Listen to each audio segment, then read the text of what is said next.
आइए जानते हैं कुछ हैक जो इंडिया में लाया गया। सबसे पहला रेगुलेटिंग एक्ट 1773 में। यहाँ पे सुप्रीम कोर्ट की स्थापना 1774 में होती है। अमेंडिंग एक्ट 1781 का। इसके थ्रू जो रेगुलेटिंग एक्ट में कमियां रहती है उसको सुधारने के लिए लाया जाता है। पिट्स इंडिया एक्ट 1784 का। यहाँ पे ये हाफ लॉफ सिस्टम कहा जाता है इसको।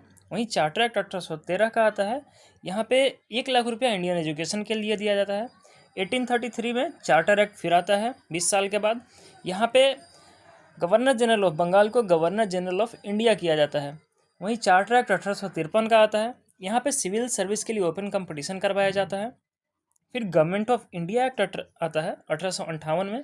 यहीं पे गवर्नर जनरल ऑफ इंडिया को वायसरॉय ऑफ इंडिया किया जाता है, जो कि लॉर्ड कैनिंग रहते हैं। वहीं फिर 1858 में ही पील कमीशन आता है, जो ये रिकमेंड करता है कि ब्रिटिश आर्मी को ज़्यादा से ज़्यादा अप्लाई किया जाए और इंडियन को कम लाया जाए। वहीं इंडियन काउंसिल एक्ट 1861 का आता है। फिर इंडियन काउंसिल एक्ट 1892 1892 आता है। फिर इंडियन काउंसिल एक्ट 1909 का आता है, जहाँ पे एग्जीक्यूटिव काउंसिल में इंडियन को अलाउ किया जाता है और पहले व्यक्ति रहते हैं सत्येंद्र प्रसाद सिन्हा। वहीं गवर्नमेंट ऑफ इंडिया एक्ट 1919 का आता है, जहाँ पे सेंट्रल को प्रोविंस को डायरकी दिया जाता है। और गवर्नमेंट ऑफ इंडिया एक्ट 1935 का फिर आता है, जहाँ पे सेंटर को डायरकी दिया जाता है और स्टेट प्रोविंस को बाइकैमरलिज्म।